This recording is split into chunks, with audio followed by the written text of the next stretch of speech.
বাংলার যুব সমাজ, আমার মনে হয় বাংলার যুব সমাজ মুখ্যমন্ত্রীকে জিজ্ঞেস করছেন, চিঠি পাঠাচ্ছেন যে 15 বছরে আপনি কোনো চাকরি দিতে পারেননি, 15 বছরে বেকার যুবকদেরকে আপনি 15 বছর ধরে আপনি বেকার যুবকদেরকে ভিখারি বানিয়ে দিয়েছেন, এর জন্য আপনি পদত্যাগ করুন।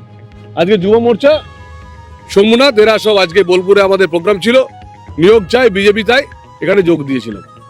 আর সবচেয়ে বড় দৃষ্টান্ত হচ্ছে বীরভূমের মাটিতে কোথাও তো খুঁজতে হবে না, চাকরি কেষ্টমণ্ডলের মেয়ের চাকরি গেছে, কারণ দুর্নীতি হয়েছে।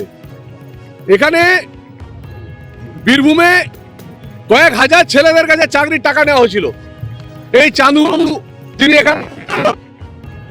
তিনি চাকরিতেও দুর্নীতিগ্রস্ত একটা মানুষ, এবং তিনি তার পাড়ার এলাকার পাড়ার ভোট পায় না, কারণ পাড়ার লোকরা জানে যে মানুষটা দুর্নীতিগ্রস্ত।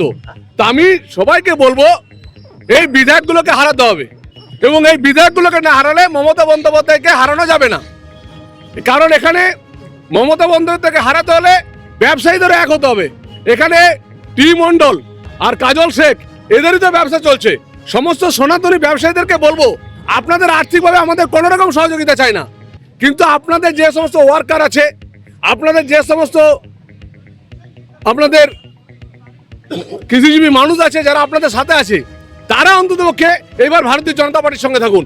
কারণ বীরভূমে যে সমস্ত ট্রাকগুলো চলে, সেই ট্রাকের যদি সঠিকভাবে টাকা আদায় হতো, যদি ফলস চালান না হতো, তাহলে আজকে বীরভূমের যুবকদেরকে অন্য রাজ্যে কাজ করতে যেতে হতো না।